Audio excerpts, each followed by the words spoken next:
It is for you to know, in my house, we're not taking a vaccine. Whether the shot or the pill, the original cycle or booster, in my house, we're not taking a vaccine. And the reason why we're not taking a vaccine is because the costs outweigh the benefits. And the difference between the cost and the benefits is extreme. Playtime is over.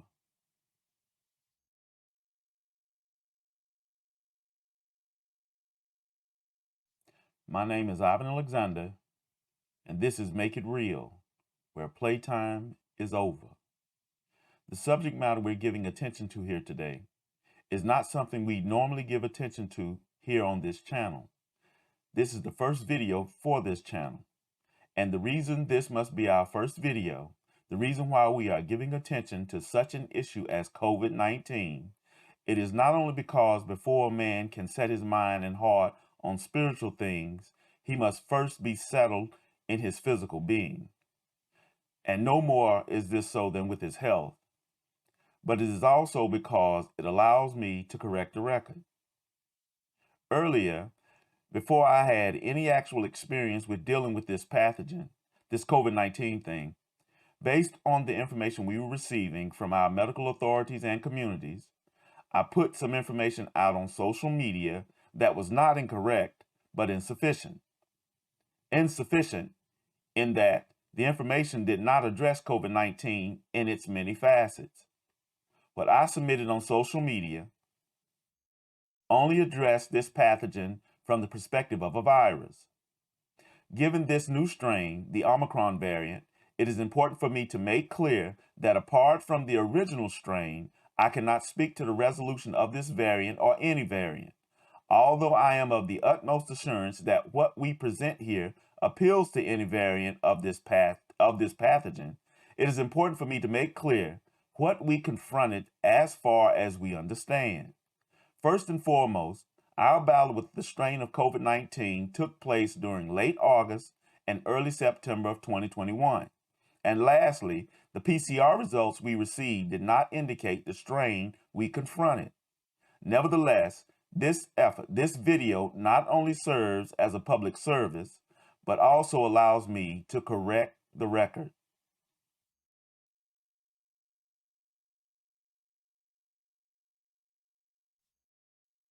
Our first and immediate challenge is to settle the science, wherein we ask, what is the science behind an alternative approach?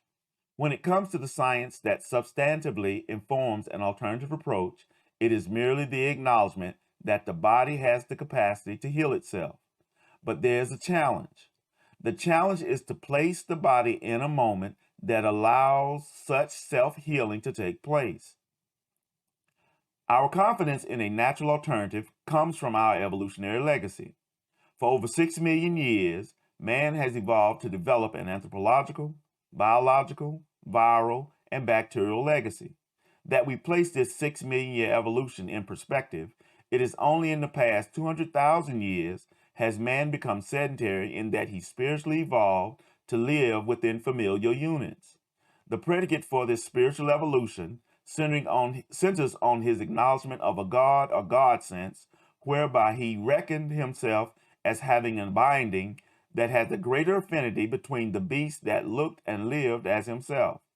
It is by this God sense, some 200,000 years ago, that we decidedly began to live and form the earliest familiar units of tribes and clans, whereby, as our familial affinities began to broaden into what we reckon as legal and political affinities, it is then we broaden these earlier familiar groups into nation states. Anthropologists estimate this broadening as having its origins some 10,000 years ago. The importance of these two demarcations, the 10,000 and 200,000 year markers, is to make what is for us a revelatory observation. It is a revelation that highlights our biological, viral, and bacterial legacies. It is to note that they too evolved as we evolved, but where our evolution to live in tribe and familial units was spiritual, as we migrated from hunter-gatherers to nation states, our biological, viral, and bacterial legacies evolved bodily. in that for over 5 million years did man dwell amongst the beast and fowl. For over 5 million years did we dwell amongst the hyena, the boar, the eagle, and the bat, from which we draw the revelation that, as it pertains to our biology, there is no pathogen under the sun that our bodies have not seen. At least as it pertains to what is of nature, there is no virus or bacteria biological man has not encountered.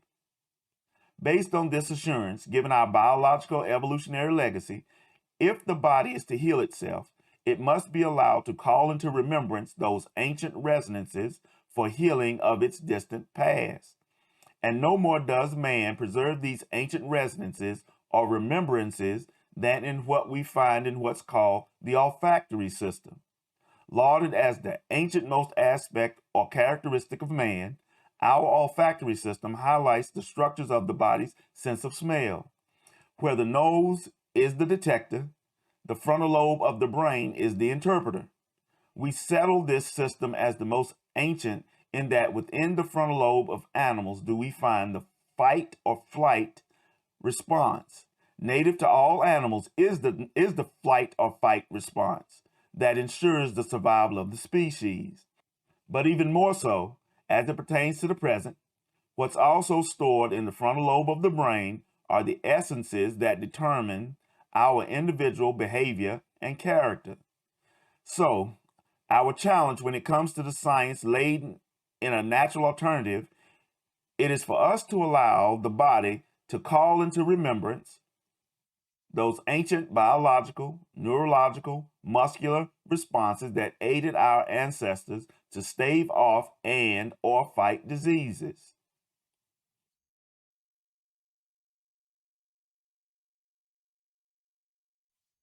And so, what is the difference between approaching a disease by a natural alternative against what we'd receive from our medical community?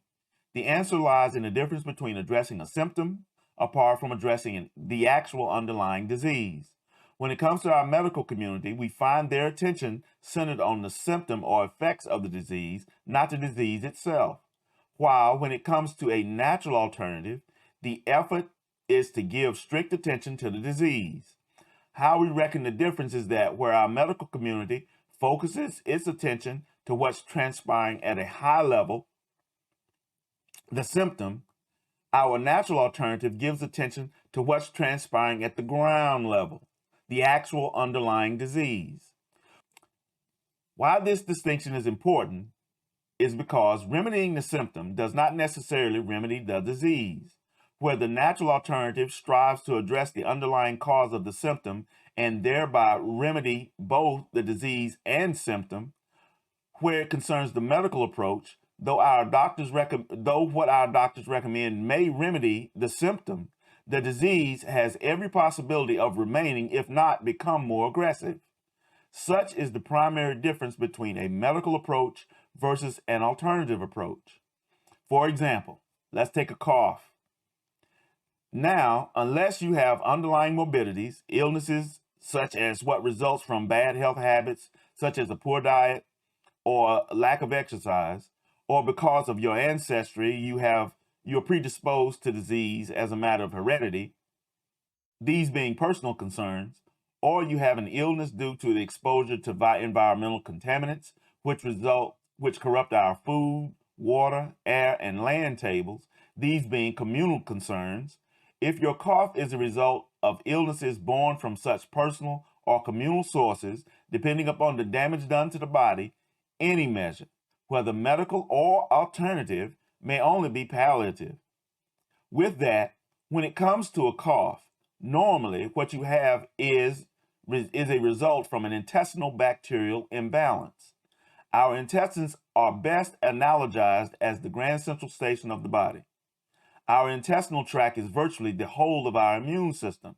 When it comes to the body's ability to remain healthy, resist diseases, recover, and or heal, all hangs on the integrity of our intestinal tract.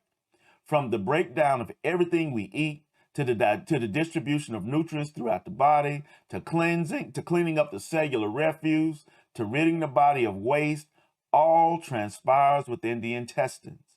So when it comes to our cough, The source of our symptom is the imbalance of our gut bacteria within what's termed as our microbiome, which refers to the microorganisms that populate our intestinal tract.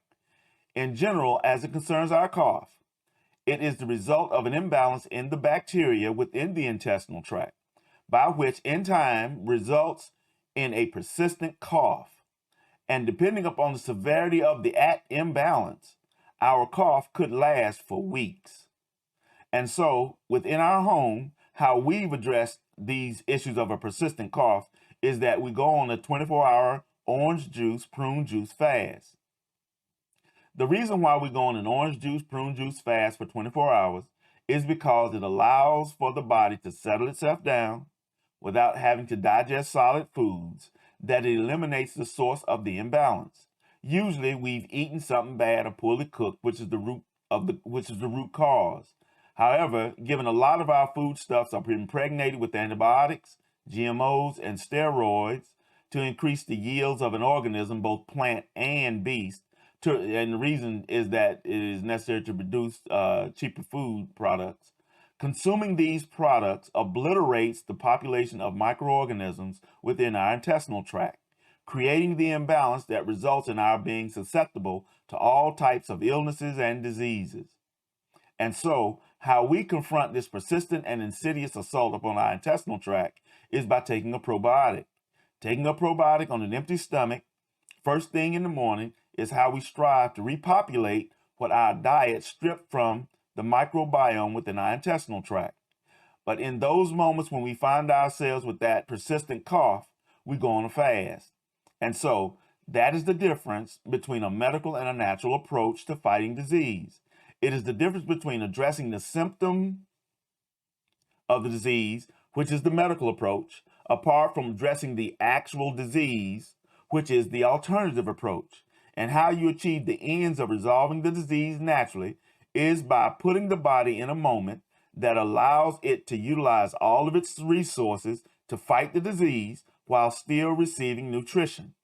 Such is the science, as the science of a natural approach begins with the acknowledgement that the body can heal itself.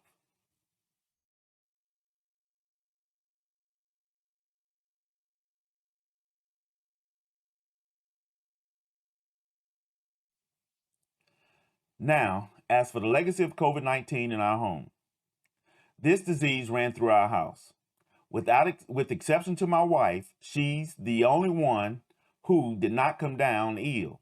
Everyone else, which includes my son, my daughter, and me, we all came down with the disease. My son, he was patient 0. He caught it from his friend. Although we do not know the strain, his friend was very ill.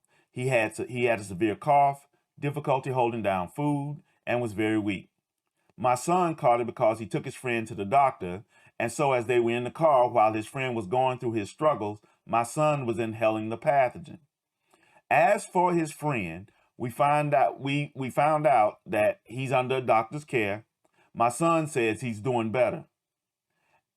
As to the disease itself, how it impacted our house, although we shared similar symptoms, they took different paths. Where my sons began with a dry cough and a fever, my daughter, she began with having nasal pain. She started having problems looking out of her periphery, left and right, and she also had pain looking up and down.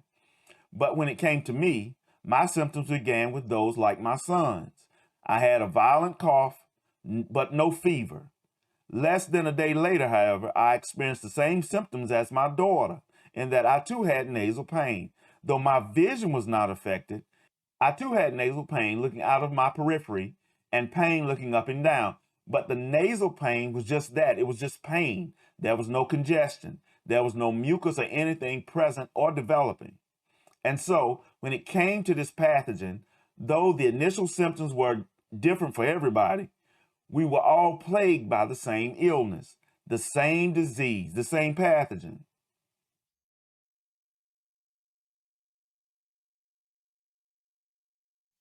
The ability for us to resolve all our issues hanged on getting it right with my son. He became the object that was going to be a resolution for all of us. He would be the basis upon which we established our framework. As for my son, we began treating his illness as a virus. The reason we began treating it as a virus is because that was the information we were receiving from our medical community. Everybody was and remains insisting that SARS-2, COVID-19, was a virus. And so, having taken care of my family for a while through vitamin and herbal supplements, being aware that there's a difference between treating an illness that is viral apart from treating one that is bacterial, given the information we were receiving that COVID-19 is a virus, that's how we began to address it. It is only later in addressing my son's illness we discovered that COVID-19 is more than just a virus. That is, this thing has viral and bacterial characteristics. Because there's such debate over mandates and the vaccine itself, everybody's on the edge about receiving false information. What I'm going to present to you about how we resolve this illness is a timeline. It is a timeline with the actions we took along with the dates and times we implemented them. It is necessary to commit ourselves to this task so that you have the references that we have, and you can see the processes and the things that we went through to resolve my son's illness. And that is from this resolution that we formed the framework which established the approaches and protocols needed to keep us out of the doctor's office and out of the way of the nurses and the hospital.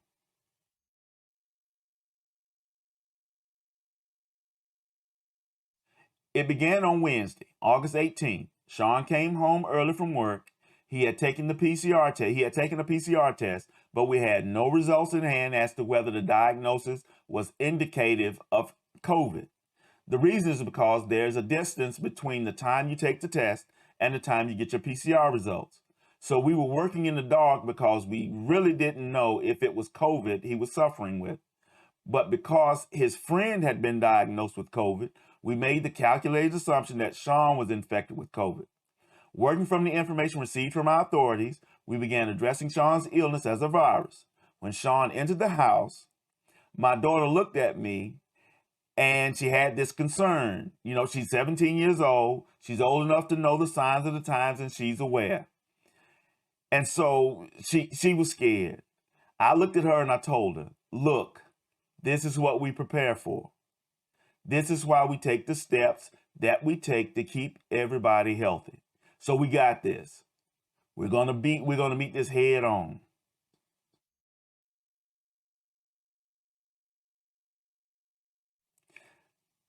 Girded with the understanding that we are dealing with a virus, we began addressing Sean's illness with a viral protocol of olive leaf and reishi. Olive leaf is a herb that aids the body in fighting off viruses and various bacteria. We've always used olive leaf whenever our children came down with a stomach illness after having eaten something bad or poorly cooked, and they got a fever. And olive leaf comes in handy, especially during flu season. As for the latter herb, reishi, it is a mushroom that helps to strengthen the immune system. Okay, so in total, that we began to confront his illness virally, we were using an herbal supplement to fight the disease, as well as an herbal supplement to keep Sean's strength up. However, to get his body into that moment that allows for the body to allocate much of its resources to fighting the disease, and that we sustain him in that moment throughout the course of his illness to its resolution, we also place Sean on a prune juice, orange juice fast. It is the fast that allows the body to optimize the use of its resources, as it allows the body to receive nutrition in a liquid instead of solid form. The liquid form of nutrition is much easier for the body to break down and digest. When you place yourself on a prune juice, orange juice fast, you create the environment with which self-healing is at its zenith. Aware that for the body to digest solid food, it takes away vital resources in fighting the disease. A liquid fast allows the body to optimize its resources in fighting the disease while still receiving nutrition that is not taxing on the body to resolve. Even more so, it is for you to know that all the supplements we were given were also given in liquid form. And they were given in liquid form for the same reason as the liquid fast. When you take a supplement in a liquid preparation, it's in a form that maximizes absorption. That is, where a pill or capsule takes time to break down in a form that your body is able to absorb. As for a pill or capsule, while in the process of metabolizing, it is possible for some of the nutritive aspects of the pill to be lost. A supplement in liquid form, however, is almost immediately absorbed in its entirety. As to the prune juice, orange juice fast, where prune juice is high in potassium, orange juice is loaded with vitamin C, and there are some brands that's fortified with calcium. And so by going on a liquid fast, as in a prune juice, orange juice fast, you place your body in the best of circumstances to fight what ails it. Now, as it concerns the viral protocol of olive leaf and reishi, our concern was with the dosages. The question becomes, how are we to best deliver the herbal supplements in a manner that gives the body its greatest advantage against the disease? Our answer was to give Sean the regimen every 8 hours. What this means is that we divided a daily dosage by 3 so that over the course of 24 hours, Sean would receive a constant dosage every 8 hours over the span of a day. Along with the 8-hour regimen of herbal supplements that we maintained Sean in that optimal moment that allowed his body to fight the disease, we placed him on the prune juice, orange juice fast, wherein for the fast, we gave Sean 6 ounces of prune juice and orange juice every 4 hours.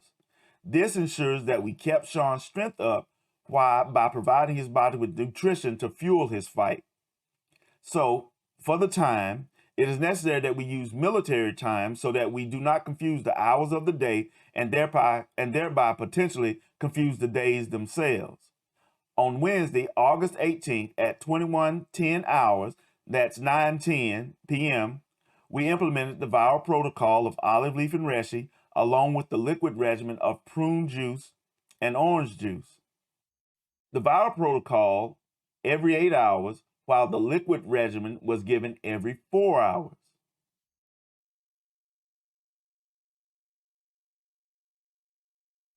Over the next 2 days, August 19th and August 20th, we continued the protocol and liquid regimen. At 10:35 the morning of August 20th, my son had a bowel movement. Now, some people may get squeamish over the mention of having a bowel movement, but there's nothing to be squeamish about. When you're sick, the reason why you take note of a bowel movement is because a bowel movement signifies the body is now strong enough that it has achieved a moment where it can begin eliminating the heavy waste from the body. Such a moment signifies that the body has now begun resolving the disease that plagues it. What generally happens in the wake of a bowel movement is for the fever to dissipate.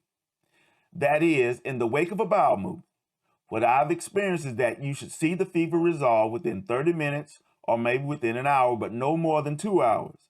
My general experience in the wake of my children having a bowel movement is for their fever to dissipate over the next 30 minutes to an hour.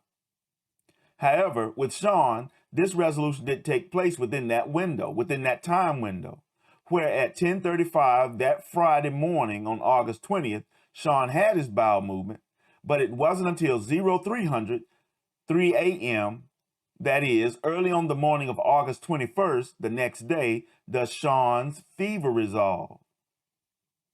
It is important to stress, that is, after his initial bowel movement at 10:35 on the 20th of August, it is not until nearly 17 hours later that at 0300 on the 21st of August does Sean's fever resolve, but his unnerving dry cough remained. How I am reminded of that time so vividly is because Sean woke me up at 3 o'clock in the morning saying he was hungry, wherein for him to say that he was hungry is a good thing because that says he got his appetite back, meaning his body is saying that it's strong enough to begin digesting solid food. And so, because he got his appetite back, I was confident that maybe we'd beaten this thing. Although the cough still bothered me, and although the fever had taken so long to resolve, I resigned myself to the belief that maybe this is just the path this pathogen takes to dissipate or conclude. Maybe this protracted fever and hopefully abating cough is how the body eventually resolves this supposed virus.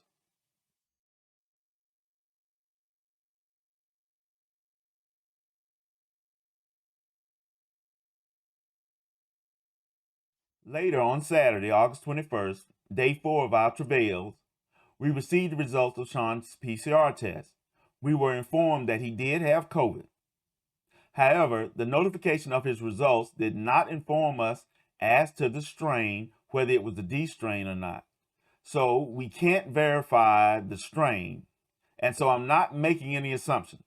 Maybe it was just the original strain. Nevertheless, we're still working from the knowledge that this pathogen, this thing, is a virus. From the indications at hand, we come to believe by that Saturday, that we resolve Sean's illness with the viral protocol and liquid regimen.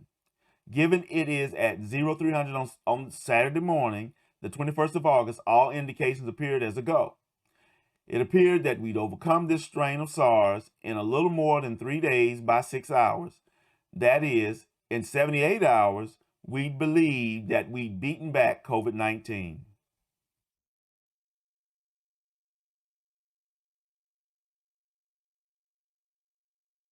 But on Monday, August 23rd, our hopes were dashed. At around 23:45, 11:45 p.m. that night, my daughter woke me up and informed me that Sean was coughing up mucus. And so, because he was coughing up mucus, this shook me. It rattled me because I realized that this was not over. I realized that now this thing was no longer viral, it was now bacterial. What concerned me about Sean's coughing up mucus is that this is a sign of pneumonia. Throughout the entire time of combating illnesses in my house, I never faced a bout of pneumonia. The reason I became overly concerned is because Sean wasn't that sick.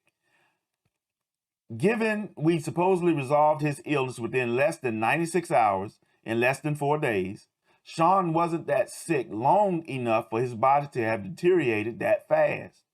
The strange thing is that he didn't have a fever at 23:45. It wasn't until like an hour later that he came down with a fever. And so this distressed me.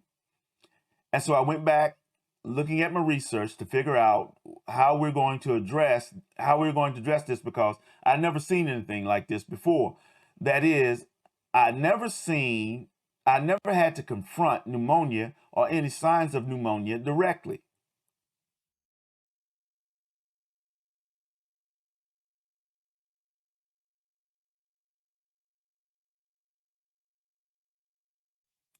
Looking at my literary sources on Tuesday, August 24th, I concluded that we had to combat Sean's illness on 2 fronts. That is, not only did we have to combat this pathogen as a virus, but we also had to attack this thing as a bacterium. What this means is that we had to alter the herbal protocol.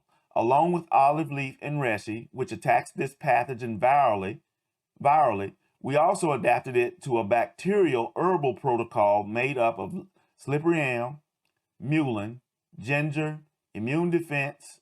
This is merely a brand name of a product made by Herb Pharm, an herbal company. Herb Pharm is herb, but farm is spelled P-H-A-R-M. And nobody is sponsoring this video. And marshmallow root, which is the last addition to the protocol. Not to get all into these herbal supplements, here we only highlight mullein, ginger, and marshmallow root. Where mullein is good for the lungs, ginger is an antibacterial that aids in digestion, while marshmallow root aids in eliminating mucus and maintaining a healthy digestive tract. It is at 0110 on that Tuesday morning, August 24th, that we implemented this revised herbal protocol. Along with administering this modified herbal protocol with the liquid regimen, because we were addressing this illness now on both fronts as a virus and bacteria, in broadening our bacterial approach, we also implemented a cleansing protocol which required irrigating Sean's nasal passages as well as washing out his mouth. Now, why it was necessary to implement this cleansing protocol is to ensure that because Sean was coughing, any of the bacteria that he coughs up has every chance of ending up in his nasal passages or his mouth. By cleansing both of these areas, we decrease the chances of the bacteria spread and strengthening of the disease, which now has a bacterial component. As for the cleansing protocol, we prepared a diluted solution of hydrogen peroxide to irrigate his nasal passages. We prepared the solution in the ratios of 2 parts hydrogen peroxide, 1 part water. Broadly, you can prepare this solution as 2 teaspoons of hydrogen peroxide, 1 teaspoon of water. But we use these little measuring cups you get as caps atop cough syrup. Though we don't use the cough syrup, we use the little cups. So we were using a solution with the ratio of 10 milliliters of hydrogen peroxide, 5 milliliters of water. To administer, we used the dropper to irrigate his nasal passages. As for his mouth, to ensure that we kill any bacteria that might emerge into his mouth from a cough, we used hydrogen peroxide at full strength, about 10 milliliters, swishing around in his mouth for 1 minute, and then backwashing with water. As a precaution, it is important that after cleansing your mouth, you allow 30 to 45 minutes before brushing your teeth. The reason is because hydrogen peroxide in the liquid form weakens the enamel of your teeth. And so, in treating his illness, we now have an enhanced enhanced herbal protocol, which we administer every 8 hours, along with the cleansing protocol every 8 hours. While to sustain his body in that optimum moment for self-healing, we continued the liquid fast of prune juice and orange juice. The regimen was administered every 4 hours. Later, we added an additional herb to the herbal protocol. This additional herb was Pau d'Arco, which was added at 1821 on the 24th of August, 17 hours following the original first administer of the revised herbal protocol. Having implemented these changes at 0100 on the morning of August 24th, augmenting them with the addition of Pau d'Arco at 1821, by 9:20 that night, Sean had 2 bowel movements. The first was at 20:15, and he also had another at 21:20. And within the hour, following the latter bowel movement at 21:20, not only had Sean's fever dissipated, but even more so, had his cough also resolved. And so, as to the resolution of Sean's illness in its entirety, what began at 23:45 on the night of August 23rd, by 21:20 on August 24th, we'd resolved. That is, in less than a day, by the implementation of the revamped herbal protocol, along with the cleansing protocol and liquid fast regimen, we resolved Sean's bout with COVID-19 within 22 hours.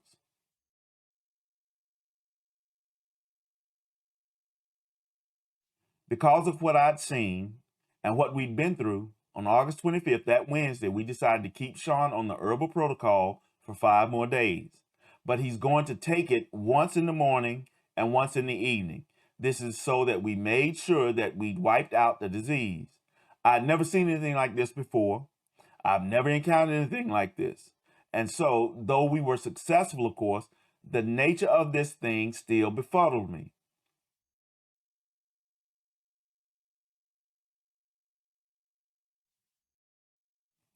As for validating our success, Sean took a PCR test sometime in September, which came back positive that he still had COVID. Now that I think about it, the reason the test in September came back positive is because 2 or 3 weeks later, after his bout, Sean started visiting his friend again, who remained troubled in his bout with COVID. Not until after he got the positive results did we demand that he follow the cleansing protocol every time he returned home for the night.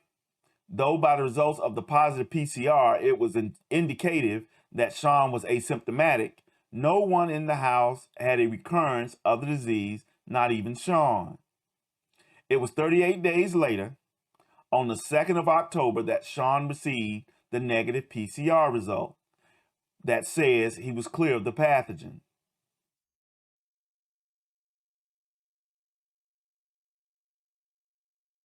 Okay, so in the aftermath, what we accomplished with Sean served to establish the framework by which me and my daughter were able to resolve our illnesses. We battled our illnesses during the month of September, with the same outcome of being able to resolve the disease within less than a couple of days. We, having caught the disease from attending to Sean. With Sean, as it pertained to the framework, we established mitigating and emergency measures. The mitigating measures being the cleansing protocol, the emergency measures being the herbal protocol. However, we also established a preventive measure. Aware that the only person who didn't catch the virus was my wife, we all began to ask, why is it that she didn't get sick? Come to find out, the reason she didn't get sick is because she takes ginger and olive leaf with her meals. And so she was constantly in that moment to where she was fighting off the exposure of the pathogen she was receiving from us.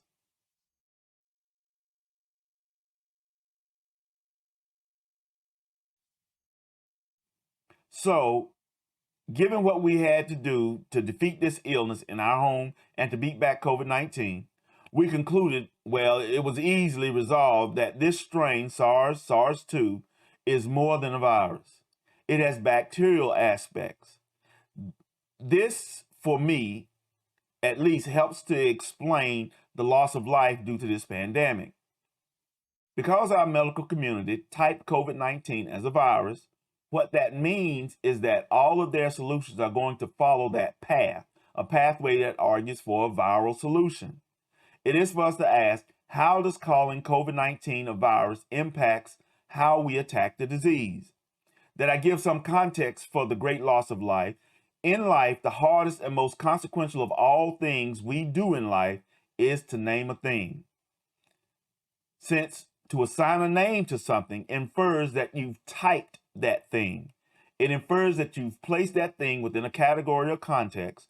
When you assign a name to something, it infers that you've developed a unique association with the thing named.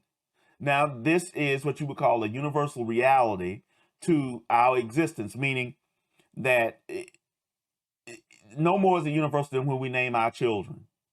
There are two high aspects before all of the other, what you would call associated cultural and social norms come into effect. When you name your child, when we name our children, we name our children which types it as a sex, and we name our children which types birth order. From those two typings, from those two characteristics, do all of the other social, cultural forms come in to develop and how we're going to train up our children. So typing a thing, naming a thing is the most volatile, but it's the most consequential of all things that we'll ever do. That is, naming or typing a thing places you in a frame of mind. As a result, over the course of your dealing with that thing as it concerns this COVID-19, over the course of having, as you deal with this thing, dealing with the things that you've named, everything that transpires, every pathway that you use to interact, to understand it better, is also a step toward associating yourself with that thing. Each effort testifies to how you've reassigned yourself to addressing and resolving the problems you encounter. Even more so, having typed the thing, your understanding becomes the basis that dictate the pathway of reason and logic in how you see to deal with the thing named.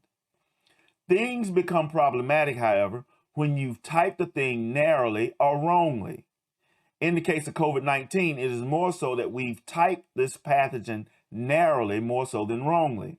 Though it is naive to believe or even expect to name and type something perfect from the outset, what becomes problematic is when you're inflexible, when you become dogmatic in your earlier analysis, that you fail to recognize the subtleties in the character of what's named.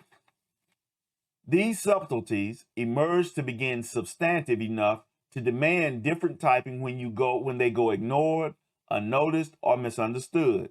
And so, having typed COVID-19 narrowly, everything that you're going to do is not going to accomplish the ends that you seek. If there's any success, it will be achieved haphazardly. And so, having typed COVID-19 as a virus from the beginning, having become rigid in this typing, as there's this general contempt for considering that there may be a bacterial concern with this pathogen, we fail to see that the actual greater threat posed by the pathogen is its bacterial counterpart.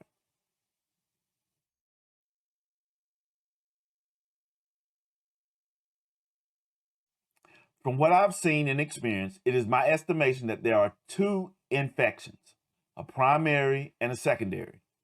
Where the viral infection is your primary, your secondary infection is bacterial.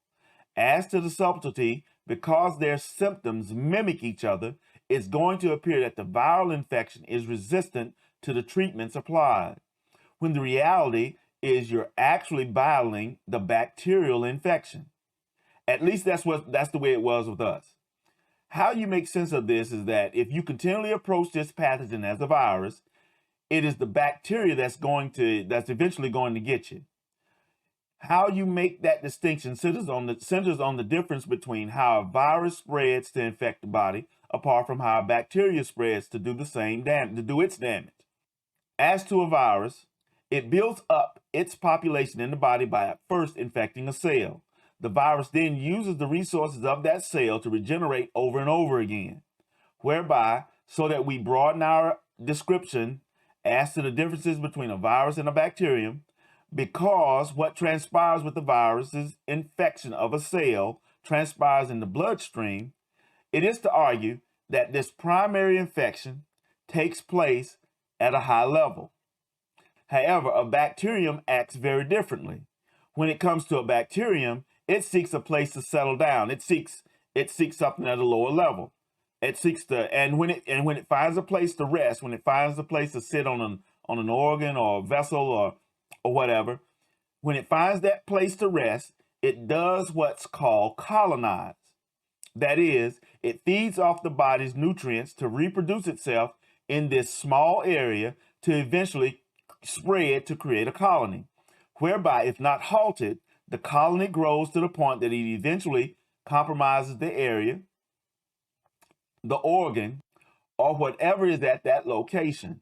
Wherein, as the colony grows, continually compromising the area, is when you get the flare-up of symptoms that mimic those of the virus.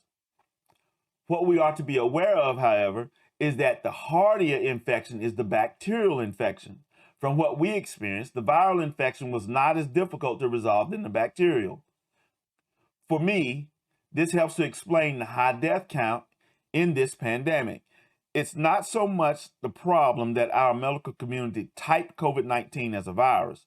What appears problematic is the rigidness in their typing, whereby they ignore the subtleties of the pathogen. Having typed it as a virus, the protocols they're going to see as appropriate in addressing the disease will follow the treatment of a virus, whereby they miss the main and more frightening culprit, which is the bacterial infection.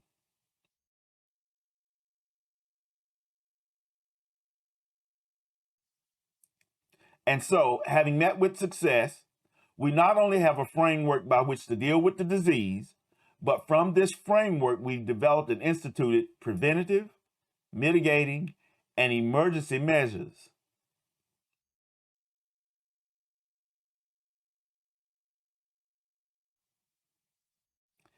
As to these measures, starting with the most expedient to implement the preventative, our preventative measures require us to take ginger and olive leaf with our meals. For me, I take the liquid preparation of ginger, while everyone else takes the capsule. It is important to mention this because you must be very careful with ginger. Ginger is an herb that hardens the stool, so it's easy to constipate you. And so, because I have difficulty resolving the capsule, I take the liquid. I do much better on the liquid because the liquid is easier for my body to resolve, given I have a sensitive stomach.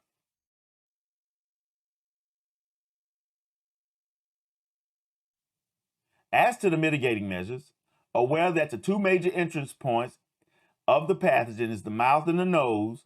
To eliminate the day's exposure trapped in our nasal passages and our mouth, we irrigate our nasal passages and we wash out our mouth with hydrogen peroxide.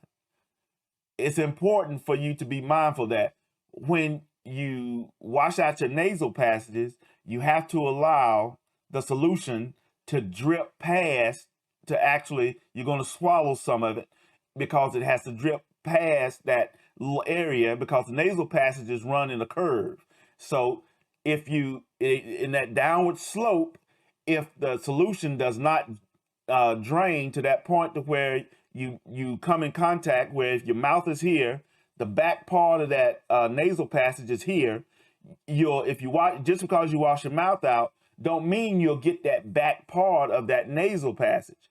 And because when you inhale dust, and it's moist in this area, the pathogen having that bacterial aspect, when it settles here in this area, if it's allowed to settle in that area, what it's going to do is going to colonize that nasal passage. And that's why I believe that most of us have nasal issues. We lose our sense of smell, or like me and my daughter, we had nasal pain. So if you don't allow the diluted hydrogen peroxide solution to drip past that curvature in the nasal passage and drain down into those sinuses, yes, you're going to swallow a little bit of it, but it's not going to kill you.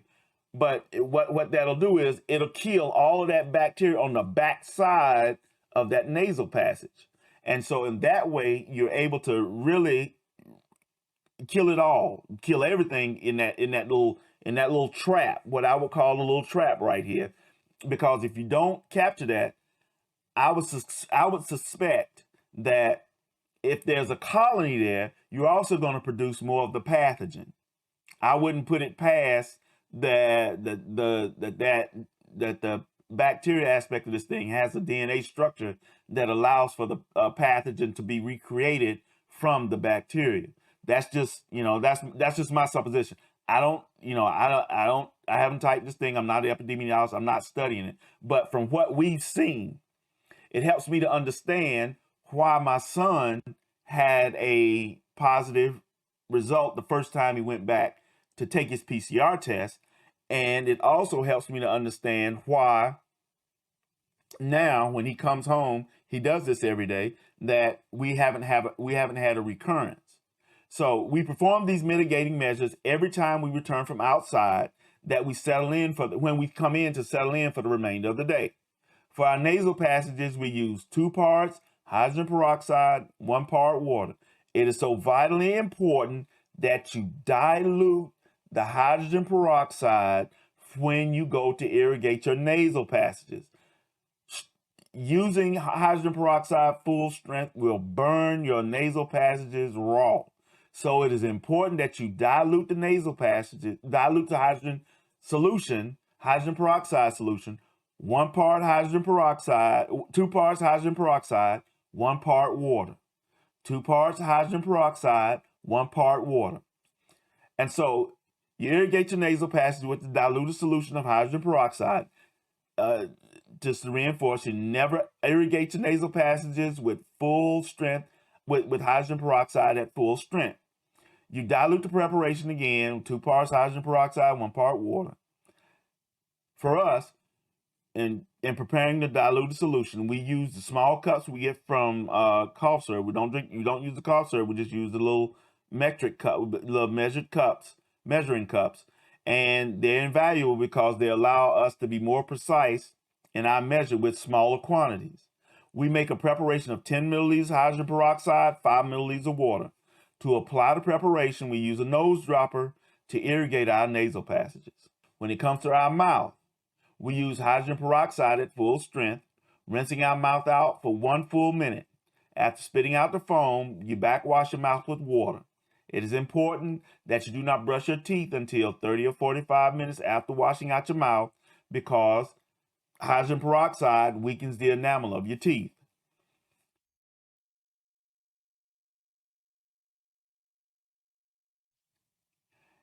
And then we have the emergency measures. Our emergency measures involve our herbal protocol of Reishi, Rapid Immune Defense, again, that's a brand name, olive leaf, paw d'arco, ginger, mullein, slippery elm, and marshmallow root. Now, what I have to make clear is, those who are well established in herbal approaches will probably say maybe a lot of stuff that we took was redundant, and that it was, maybe they scaled down some of this stuff. So the reason why that's important is because you need to pass this by people you have confidence in, authorities that you have confidence in, as you do your own research.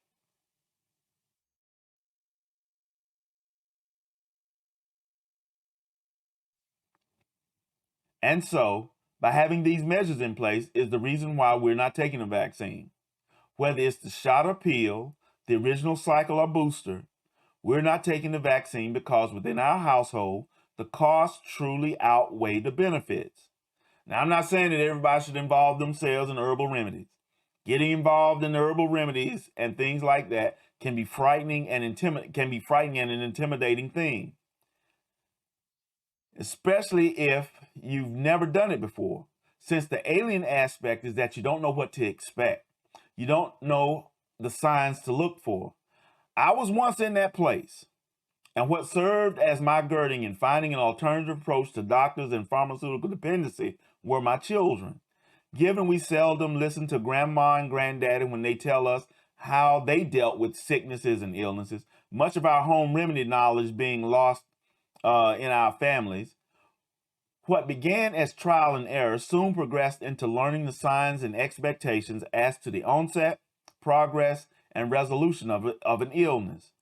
And so, ever since 2005, I've grown and learned to adjust and be flexible and continue to grow in the knowledge of what needs to be done and what you're looking for when it came to all manner of illnesses and diseases. So, having taken responsibility for my family's health for almost 2 decades, confidence has grown over the years with each passing day.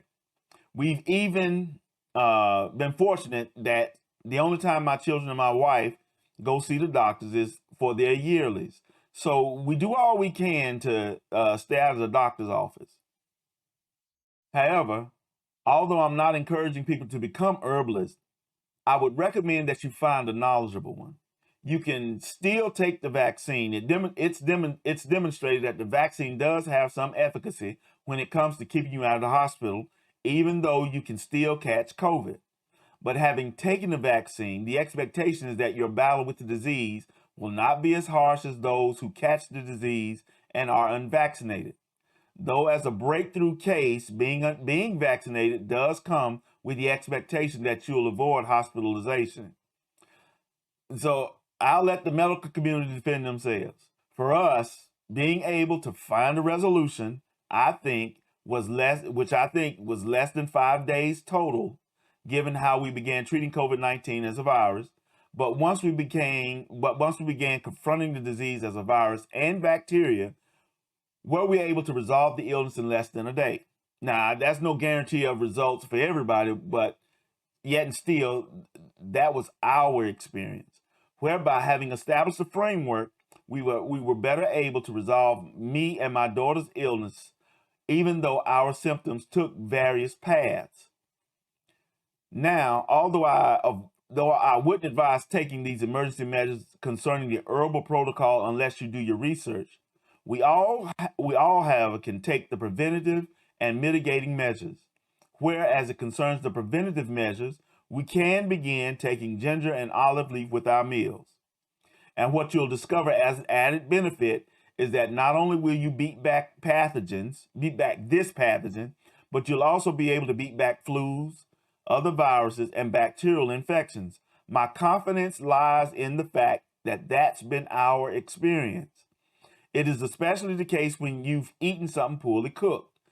Ginger and olive leaf not only aid to fight off the pathogens present as a result of eating something poorly cooked or encountering some poorly prepared food, but ginger and olive leaf also help you to digest what you've eaten. Even more so, you can also take the mitigating measures, reiterating that given the nose and the mouth are the primary entrance points when you've returned home for the night, just as soon as you enter the door, you can irrigate your nasal passages, remembering that you have to allow that the diluted solution to drip past that little curve that's in that's in your nasal passage that connects the nasal passage to the esophagus where the mouth and the nose actually meet. You got to hit that back side with the solution. So that means you're gonna taste it. You're gonna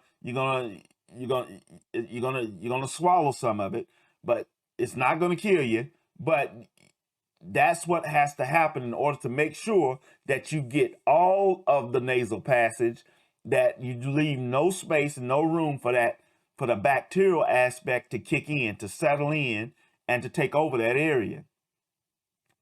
And so when you do this, as soon as you return home for the night, just as soon as you enter the door, irrigate your nasal passages and wash out your mouth.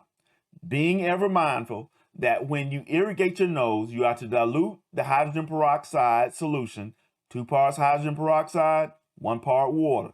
While after washing out your mouth with full strength hydrogen peroxide, it is important that you do not brush your teeth for 30 to 45 minutes afterwards. So, by all of this, by taking these steps, by taking the preventative and mitigating measures, you'll go a long way in avoiding COVID-19. And you'll still have the information that if you get sick, you still have the information as it pertains to the emergency measures as they pertain to the herbal protocol. However, I stand confident that by implementing just the preventive and mitigating measures, you'll go a long way to evade becoming sick from being exposed to this pathogen.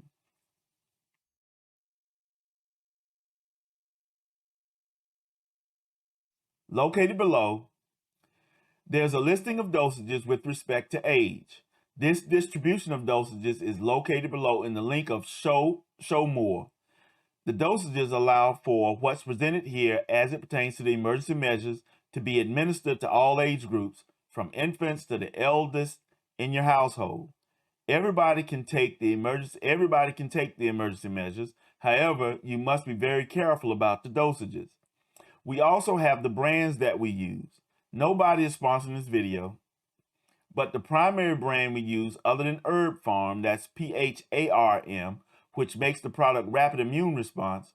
For all the other supplements, we use Nature's Answer. For us, Nature's Answer has been a godsend. But you have a lot of companies that make these herbs.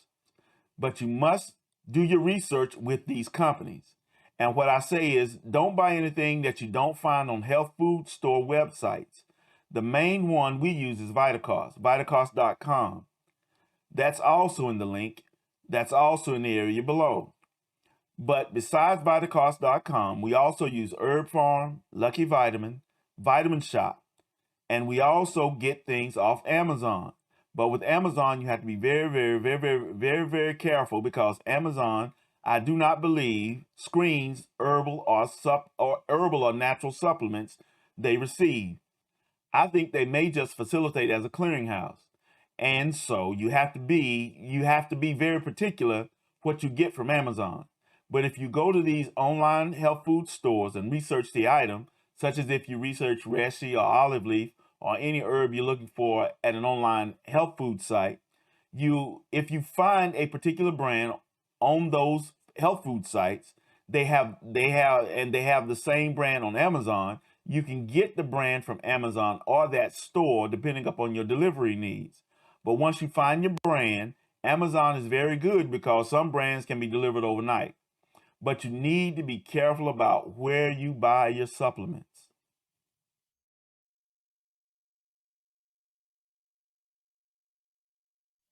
So, in closing, in general, given this is the first video for this channel, when we close out, I'm told that you're supposed to give people what they call a call to action. A call to action is supposed to alert people to your channel and ask them to subscribe and support your channel in various ways. Well, because this is a public service, because this is something that the public, if not the global community really needs, we're not going to do that. We're not going to place the future interests of this channel above the welfare of people's lives. My only call to action for you is that you research the information received here. Pass it by those authorities that you have confidence in. Ask them the questions as to the veracity of what's presented here and get their response. Even more so, along with asking an authority, do your own research. Investigate the matter for yourself. And if you find that this information meets with your expectations and criteria as to what allows you to get back to a normal life, though the world around us is falling apart, then so that others too might have the chance to enhance their health and chances in beating back this disease, if not resolve their bout with COVID-19, then share the video. Discuss the matter with your family members, and even if they do not agree with your findings, at least you've given them a place to start questioning.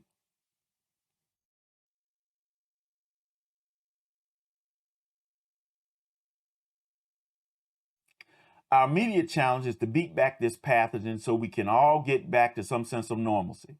As to this pathogen, I do not think that there's such a thing as an immunity for this thing. The reason is because it all depends on the exposure and whether your body is in a state of health to resolve what you've been exposed to.